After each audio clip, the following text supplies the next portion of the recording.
La luz azul del teléfono de Marcos me cortaba la cara como un bisturí en medio de la penumbra del dormitorio. Eran las 2 de la mañana y el único sonido en la casa era el zumbido monótono del aire acondicionado y la respiración pesada, rítmica, de mi esposo a mi lado. Él dormía con la tranquilidad de quien cree que su futuro está blindado bajo 7 llaves de seguridad bancaria. Yo, en cambio, sentía que el corazón me martillaba en la garganta, una mezcla de terror puro y una adrenalina eléctrica que yo prefería llamar fe. Me senté en el borde de la cama, con los pies descalzos sobre la alfombra fría. El peso del dispositivo en mi mano se sentía antinatural, casi obsceno. Marcos no había cambiado su contraseña en 5 años. El código era la fecha de nuestro aniversario. Irónico, pensé, mientras mis dedos temblorosos desbloqueaban el acceso a su vida entera. No estaba allí para revisar sus mensajes ni para buscar rastros de otra mujer. Lo que yo buscaba era mucho más peligroso: el fondo de cimiento. $50,000, ese era el número exacto que brillaba en la pantalla de la aplicación bancaria. Ahorros de una década, bonos de fin de año sacrificados, vacaciones que nunca tomamos y cafés que nunca compramos. Para Marcos, ese número era una casa con jardín para nuestro hijo Mateo. Para mí, después de ver los muros derruidos del templo del refugio, ese dinero se sentía como un fajo de billetes ensangrentados que le estábamos robando a Dios. Es una prueba, Elena, me susurré a mí misma, sintiendo el sudor frío resbalar por mi nuca. Él no tiene la visión, pero tú sí, tú eres el puente. Entré en la sección de transferencias. Mis pulgares se movían con una eficiencia mecánica, casi como si alguien más estuviera controlando mi cuerpo. Origen, cuenta de ahorros conjunta. Destino, mi cuenta personal. Monto, $25,000, la mitad exacta. Mis ojos se fijaron en los ceros. Parecían agujeros negros tragándose la estabilidad de mi matrimonio, pero en mi mente esos ceros estaban reconstruyendo el altar del pastor Saúl. Hice clic en confirmar. El teléfono vibró sutilmente, un espasmo digital que me hizo dar un brinco. Esperé el mensaje de verificación. Llegó un segundo después. Lo ingresé con la urgencia de quien intenta salvar una vida. Transferencia exitosa. Esas 2 palabras brillaron en la oscuridad con una intensidad cegadora. Inmediatamente deslicé el dedo para borrar la notificación del banco.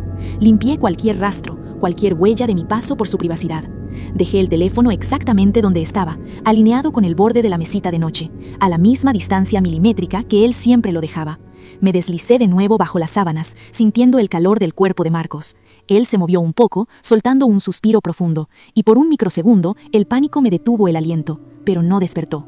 Me quedé mirando el techo en la oscuridad. No sentía culpa, sentía una paz artificial, una droga espiritual que me decía que al amanecer el mundo sería un lugar más santo, aunque mi hogar acabara de convertirse en una zona de guerra activa. A la mañana siguiente, el sol entró por la ventana con una insolencia que me obligó a cerrar los ojos. Escuché a Marcos en la cocina, el tintineo de la cuchara contra la taza de café y el murmullo de las noticias en la radio. Parecía un sábado cualquiera, pero para mí el aire pesaba el doble. Me miré al espejo del baño y busqué algún rastro de la ladrona que había operado a medianoche, pero solo vi el rostro de una mujer convencida de su misión. Todo había comenzado 3 semanas atrás. Un estruendo que sacudió los cimientos del templo del refugio. Un conductor ebrio había perdido el control, atravesando el muro lateral derecho, justo donde se encontraba el área de cunas. Fue un milagro que ocurriera un martes por la noche y no un domingo de servicio. Pero el daño era estructural. El seguro, con sus letras pequeñas y cláusulas de escape, se negó a cubrir la totalidad de la reconstrucción. Faltaban $25,000. Recuerdo el rostro del pastor Saúl el domingo siguiente. No gritó, no exigió. Simplemente se paró frente a nosotros con los ojos húmedos y las manos vacías. Dios no habita en edificios de piedra, dijo con una voz quebrada que calaba hasta los huesos, pero su pueblo sí necesita un refugio. Esta es una prueba para medir de qué estamos hechos. En ese momento sentí un escalofrío que me recorrió la columna. No fue una sugerencia, para mí fue una orden directa del cielo. Esa misma tarde, mientras cenábamos un estofado que se sentía insípido, solté la bomba. Marcos, podemos cubrir lo que falta para el templo, dije, tratando de sonar casual, como si hablara de cambiar las cortinas. Él ni siquiera levantó la mirada de su plato. Siguió cortando la carne con una precisión quirúrgica. No, respondió seco, cortante. Ni siquiera lo vas a pensar, ¿verdad? Es para reconstruir la iglesia, Marcos. La gente está rezando en las ruinas. Es un préstamo a Dios, Marcos. Él proveerá, insistí, sintiendo que la rabia empezaba a hervir bajo mi piel. Dios no firma pagarés, Marcos, y yo no juego con el techo de mi familia. No vamos a tocar ese dinero. Punto final. Esa frase, no vamos a tocar ese dinero, se repitió en mi cabeza como un mantra oscuro durante días. Lo veía a él tan metódico, tan lleno de lógica y tan vacío de espíritu, y sentía que estaba casada con un extraño. Él veía ladrillos y cemento, yo veía un propósito eterno. La grieta entre nosotros no solo era financiera, era abismal. Mientras él dormía abrazado a su seguridad material, yo velaba planeando el rescate de nuestra fe. Ahora, viéndolo salir hacia el trabajo con su maletín, dándome un beso distraído en la mejilla, supe que el puente se había roto para siempre. Él ya no tenía el control, el dinero ya no estaba ahí. 2 días después, caminé hacia el templo del refugio con el peso de un secreto que me quemaba las entrañas, pero con el paso firme de quien se cree un soldado de Dios. El sol de la tarde caía oblicuo sobre las ruinas del muro lateral, cubiertas ahora por lonas azules que ondeaban con el viento como banderas de una rendición que yo no estaba dispuesta a aceptar. El olor a polvo de ladrillo y cemento seco impregnaba el aire, un recordatorio físico de que la urgencia era real. El pastor Saúl me recibió en su oficina, un cubículo pequeño detrás del altar, atiborrado de libros de teología y fotos de misiones en el extranjero. Se veía cansado, con ojeras profundas que hablaban de noches en vela buscando soluciones que no llegaban. Cuando cerré la puerta tras de mí, el silencio se volvió denso, casi sagrado. «Pastor», dije, y mi voz sonó más segura de lo que esperaba, «tengo el resto, los $25,000». El hombre levantó la vista, incrédulo. Sus manos, entrelazadas sobre el escritorio de madera vieja, temblaron ligeramente. No hubo preguntas sobre el origen del dinero, ni sobre si Marcos estaba de acuerdo, ni sobre si esto ponía en riesgo la estabilidad de mi propia casa. En ese ambiente de fervor, la lógica financiera es vista como una falta de fe. «Elena, esto es un milagro», susurró él con una sonrisa que me hizo sentir, por un instante, como si tuviera una aureola sobre la cabeza. Sabía que el Señor tocaría un corazón valiente. Le mostré el comprobante de la transferencia desde mi cuenta personal. Ver los números ahí, impresos en papel, fue como sellar un pacto con el que no había vuelta atrás. No pedí placas con mi nombre, ni que se anunciara desde el púlpito, pero cuando el pastor Saúl sugirió mencionar que una hermana generosa había cubierto la brecha para inspirar a otros, no dije que no. Mi ego, disfrazado de humildad, bebió de ese reconocimiento como un náufrago sediento. Durante las siguientes 2 semanas, el templo se convirtió en un hormiguero de actividad. Los obreros trabajaban día y noche, y cada vez que pasaba por ahí, los miembros de la congregación me rodeaban. Me daban abrazos largos, me apretaban las manos con lágrimas en los ojos y me susurraban: «Gracias, no sabes lo que esto significa». En esos abrazos, yo encontraba la validación que Marcos me negaba en casa. Sentía que había hecho lo correcto, que mi esposo simplemente estaba cegado por el materialismo y que, eventualmente, cuando viera la obra terminada, él también encontraría la luz. Pero al volver a casa cada noche, la luz se apagaba. Marcos seguía ahí, revisando sus hojas de cálculo, planeando visitas a inmobiliarias y hablándole a Mateo sobre el cuarto que tendría en nuestra nueva casa. Ver a mi hijo emocionado por un jardín que yo acababa de vender a cambio de ladrillos de iglesia me revolvía el estómago. Cenábamos en un silencio que se volvía cada vez más afilado. Yo evitaba su mirada, temiendo que sus ojos de ingeniero detectaran la traición escrita en mis pupilas. Él no sospechaba aún, vivía en la bendita ignorancia de los que confían. Pero el banco, a diferencia de Dios, siempre pide cuentas. El aire en la casa cambió exactamente a las 5:15 de la tarde. No fue un cambio sutil, fue como si alguien hubiera succionado todo el oxígeno de la sala en un segundo. Escuché la llave girar en la cerradura, pero no hubo el habitual «ya llegué», ni el sonido de los zapatos de Marcos siendo pateados hacia el rincón. Solo hubo un silencio pesado, denso, que me erizó los vellos de la nuca. Me asomé desde la cocina, secándome las manos en el delantal. Marcos estaba de pie en el recibidor. No había soltado su maletín, ni siquiera se había quitado el saco. Simplemente estaba allí, con la mandíbula tan apretada que los músculos de su cuello se marcaban como cuerdas de piano. Su mirada no era de rabia, era de algo mucho más aterrador. Era la mirada de un hombre que acaba de confirmar que vive con una extraña. ¿Por qué me llamó el banco preguntando por una transferencia sospechosa de $25,000, Elena? Su voz fue un susurro gélido, sin rastro de emoción. El corazón me dio un vuelco tan violento que sentí náuseas. Intenté mantener la voz firme, recordándome a mí misma que yo era la que tenía la autoridad moral, la que había actuado por fe. No es sospechosa, Marcos, es una inversión.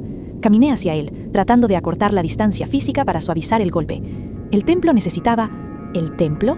Me cortó y por primera vez una chispa de fuego cruzó sus ojos. No me hables del templo, háblame de mi teléfono. Háblame de las 2 de la mañana del miércoles pasado. Háblame de cómo esperaste a que yo cerrara los ojos para robarle el futuro a nuestro hijo. No le robé nada, grité, perdiendo la compostura. Era nuestro dinero, Marcos, una decisión conjunta que tú te negaste a tomar porque tu corazón está endurecido por el egoísmo. Solo tomé la mitad, la otra mitad sigue ahí. Marcos soltó una risa seca, desprovista de humor, que me heló la sangre. Caminó lentamente hacia la mesa del comedor y puso su teléfono sobre ella con un golpe seco. «Ya hablé con un abogado», dijo, y esa frase cayó sobre mí como una guillotina. «¿Un abogado?», pregunté, sintiendo que las rodillas me flaqueaban. «Marcos, no exageres. Es una discusión de pareja, un desacuerdo financiero. No es para tanto». «No es un desacuerdo, Elena. Es abuso financiero. Usaste mi dispositivo sin mi consentimiento. Suplantaste mi identidad ante el banco. Borraste las notificaciones para ocultar el rastro.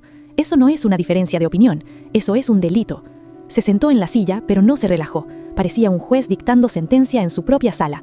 Me explicó, con una calma que me inquietaba más que cualquier grito, que ya había bloqueado todas las cuentas, que había solicitado la revocación de mi acceso a las tarjetas y que estaba preparando una demanda formal. «Estás destruyendo nuestra familia por unos números en una pantalla», le recriminé, con las lágrimas empezando a nublarme la vista.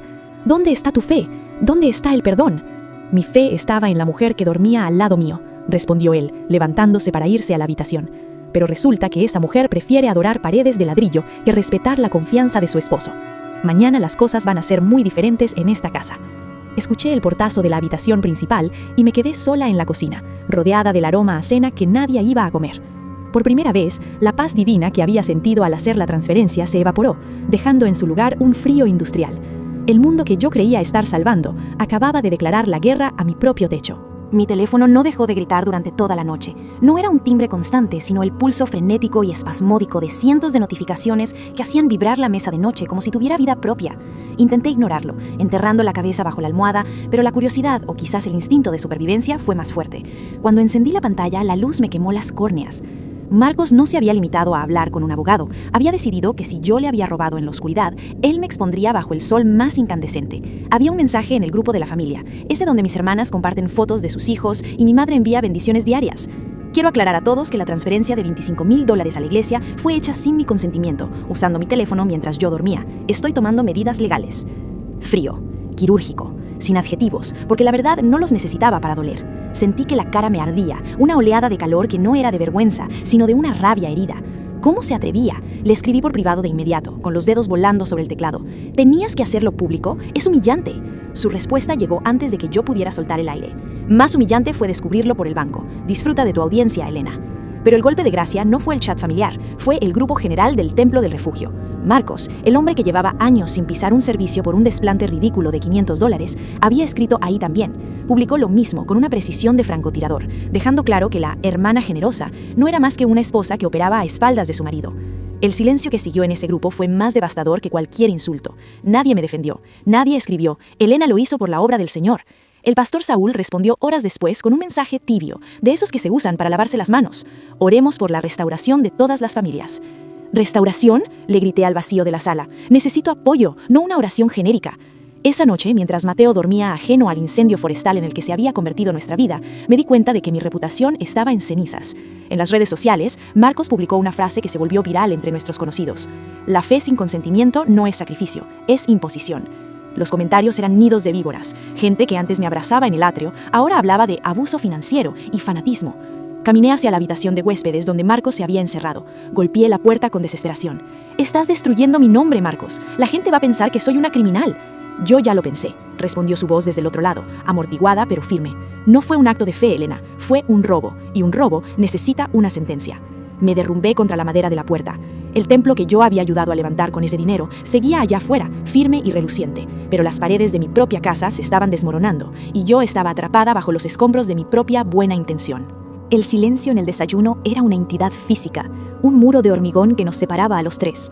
Mateo, que apenas tiene 7 años, revolvía su cereal con una lentitud de anciano, mirando de reojo a su padre y luego a mí, como si estuviera tratando de descifrar en qué momento el aire de su casa se había vuelto tóxico. Yo intenté sonreír, pero sentí que los músculos de mi cara se quebraban como porcelana vieja. «Mamá dice que tú no tienes fe, papá», soltó Mateo de repente, con esa honestidad brutal y sin filtros que solo tienen los niños, «y que por eso no entiendes lo que es importante». El tintineo de la cuchara de Marcos contra el tazón se detuvo en seco. Levantó la vista y me miró. No fue una mirada de enojo, fue algo peor. Fue la mirada de un hombre que acaba de encontrar la prueba definitiva de un crimen. Yo sentí que el estómago se me hundía. Había dicho esas palabras en un momento de frustración, pensando que mi hijo no escuchaba, pero los niños son esponjas, que absorben incluso el veneno que dejamos caer por descuido. ¿Eso dijo mamá?, preguntó Marcos con una calma gélida, sin quitarme los ojos de encima. «No fue así, Mateo, cariño», intenté intervenir, pero Marcos levantó una mano, silenciándome. «No es solo el dinero, Elena», dijo él, volviendo a su tono de voz bajo y peligroso. «Es lo que le estás haciendo a su cabeza. Estás creando bandos, estás usando tu religión para que mi propio hijo me vea como un enemigo». Esa tarde me llegó un correo electrónico de su abogado. No era sobre la transferencia, era una recopilación de mensajes antiguos, capturas de pantalla de hace 4 años que yo había olvidado por completo. En aquel entonces, Mateo tenía 3 años y necesitaba un especialista por un problema respiratorio crónico. El seguro no cubría el tratamiento completo. Yo le había escrito a Marcos: podemos sembrar este dinero en la ofrenda del mes y confiar en que Dios abrirá puertas para su sanación. Marcos me había respondido con una firmeza que entonces me pareció falta de espíritu. Nuestro hijo es primero, Elena. El dinero va al médico, no al sobre. Ver esos mensajes ahora, alineados en un documento legal bajo el título Patrón de Inestabilidad y Negligencia Prioritaria, me hizo temblar. Marcos no estaba solo peleando por los $25,000, estaba construyendo un caso para demostrar que mi fe me hacía una madre peligrosa. Estaba usando mi devoción para decir que yo no sabía distinguir entre la realidad y mis creencias, y que mi criterio estaba comprometido. «No puedes usar eso contra mí», le grité cuando llegó del trabajo, arrojando las impresiones sobre la mesa. «Eso fue hace años». «Lo que hiciste con el teléfono demuestra que no has cambiado, Elena. Solo has perfeccionado tu forma de pasar por encima de mi autoridad. El juez no va a ver una mujer de fe, Elena. Va a ver una mujer que deja a su familia sin ahorros y a su hijo sin especialista por un muro de iglesia». Se llevó a Mateo a pasar la noche con su abuela. Cuando la puerta se cerró, la casa se sintió inmensa y vacía. Me quedé sola con mis convicciones, que ahora empezaban a sentirse como una celda. Había ganado un templo, pero estaba perdiendo el derecho a ver crecer a mi hijo bajo mi propio techo. La sala de mi casa olía a café amargo y a una desesperación que ninguna oración lograba disipar. Había organizado esta reunión con la esperanza ciega de que la autoridad espiritual de la iglesia lograra frenar la maquinaria legal de Marcos. Sentados en nuestro sofá, el pastor Saúl y 2 ancianos de la congregación mantenían una postura rígida, casi defensiva. Marcos llegó 10 minutos tarde, arrastrando su maletín como si fuera un escudo, y se quedó de pie, negándose a aceptar el lugar que le ofrecí. «Hermano Marcos», empezó el pastor Saúl, con esa voz aterciopelada que suele calmar tormentas, pero que hoy sonaba a papel de lija. «Entendemos que hay dolor, pero las decisiones motivadas por la fe no deben ser motivo para dividir un hogar que Dios unió». Marcos soltó una risa seca, un sonido que cortó el aire como un látigo. «¿Motivadas por la fe?», repitió él, acercándose a la mesa. «Llamemos a las cosas por su nombre, pastor. Fue una transferencia hecha desde mi dispositivo, sin mi firma y bajo engaño. Si la fe requiere de un delito para manifestarse, entonces tenemos conceptos muy distintos de lo que es sagrado». Yo intervine, sintiendo que el suelo se me escapaba. «Lo hice por la obra, Marcos. El muro ya está en pie gracias a eso». «Excelente», respondió él, girándose hacia el pastor con una frialdad que me erizó la piel. «Si la obra ya está terminada y el milagro se ha cumplido, entonces devuélvanlo. Devuelvan los $25,000. Si su fe es tan grande, seguramente el Señor proveerá esa cantidad de nuevo a través de otros medios que no impliquen robarle a un padre de familia». El silencio que siguió fue absoluto. Pude ver cómo el pastor Saúl aclaraba su garganta, evitando la mirada de Marcos y fijándola en un punto incierto de la pared. El hombre que me llamó hermana valiente hace una semana ahora parecía estar buscando una salida de emergencia. «La iglesia no puede involucrarse en conflictos financieros de índole matrimonial», sentenció el pastor, finalmente. «El dinero ya fue invertido en materiales y mano de obra. Fue una ofrenda voluntaria de la hermana Elena y como tal ha sido consagrada». «No fue voluntaria de mi parte», rugió Marcos, «y ustedes lo sabían. Sabían que yo no piso ese templo hace años por sus manejos turbios. Ustedes recibieron dinero robado y ahora se lavan las manos». «No vamos a tolerar acusaciones», dijo uno de los ancianos levantándose con indignación fingida. «Y yo no voy a tolerar que mi hijo se quede sin su futuro», replicó Marcos, sacando un sobre de su maletín y dejándolo sobre la mesa con un golpe seco. «Es una solicitud formal de devolución. Tienen 10 días. Si no recibo una propuesta de pago, mi abogado procederá no solo contra mi esposa, sino que buscaremos la responsabilidad solidaria de la institución por receptación de fondos no autorizados, vía penal». La palabra penal rebotó en las paredes como un disparo. El pastor se levantó sin mirar a nadie, seguido por los ancianos. No hubo una mano en mi hombro, ni un «todo estará bien». Salieron de mi casa con la prisa de quien huye de un edificio en llamas. Me quedé allí, de pie, en medio de la sala, dándome cuenta de que la iglesia se había quedado con mi dinero, pero me había dejado a mí con el cargo. Marcos me miró por última vez antes de salir tras ellos.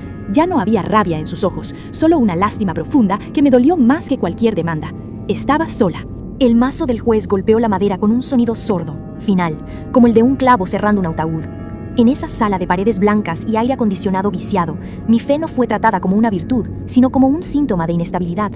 Las palabras restitución proporcional y custodia compartida bajo advertencia flotaban en el aire como las cenizas de un incendio que yo misma había provocado. No hubo ángeles bajando a defenderme, ni muros que se cayeran para liberarme. Solo hubo el frío lenguaje de la ley. La resolución fue clara. El tribunal consideró que mi donación fue un acto de despojo unilateral que afectó el bienestar de un menor. Se me ordenó devolver cada centavo de esos $25,000 a Marcos en un plan de pagos que me amarrará a una deuda durante años. Mi madre tuvo que vender sus pocas joyas y usar sus ahorros para evitar que la demanda escalara a lo penal. Ella no me reprochó nada, pero sus ojos cansados me decían que el orgullo a veces se disfraza de santidad y que ese disfraz sale muy caro. Hoy vivo en un departamento pequeño, de esos donde el eco de las paredes te recuerda constantemente lo que te falta. Marcos, con el dinero que quedó de sus ahorros y un bono de su empresa, logró dar el enganche para una casa meses después. Irónicamente, el hogar con jardín que él tanto soñó para nuestro hijo ahora existe, pero yo no tengo llaves para entrar. Mateo pasa una semana conmigo y una con él. Cuando está aquí, el silencio entre nosotros es una herida abierta. Ya no me pregunta por las historias de la Biblia, ahora me pregunta cuánto falta para que su papá venga a buscarlo. A veces vuelvo al templo del refugio. Me siento en la última banca, oculta entre las sombras, y miro el muro lateral. El mármol reluce, los ventanales nuevos atrapan la luz del atardecer con una belleza casi insultante. El templo está de pie, firme y magnífico, pero el pastor Saúl ya no se acerca a saludarme con la misma calidez. Para la institución, yo soy un recordatorio incómodo de un escándalo legal que prefieren olvidar. Soy la mujer que dio todo lo que no era suyo y se quedó sin nada. Me quedo mirando el altar y una pregunta me quema la garganta. ¿Valió la pena? Le robé a mi esposo mientras dormía porque creí que estaba haciendo lo correcto. Creí que Dios necesitaba esos ladrillos más que mi hijo un techo seguro. Ahora entiendo que el sacrificio que yo buscaba no era para Dios, sino para mi propio ego, para sentirme la salvadora de una comunidad que me soltó la mano en cuanto el viento sopló en contra. Tengo una iglesia hermosa para rezar, pero ya no tengo un hogar a donde ir después del servicio. Mi matrimonio murió en esa transferencia a medianoche y la fe que tanto presumía se ha convertido en una piedra pesada que cargo a solas.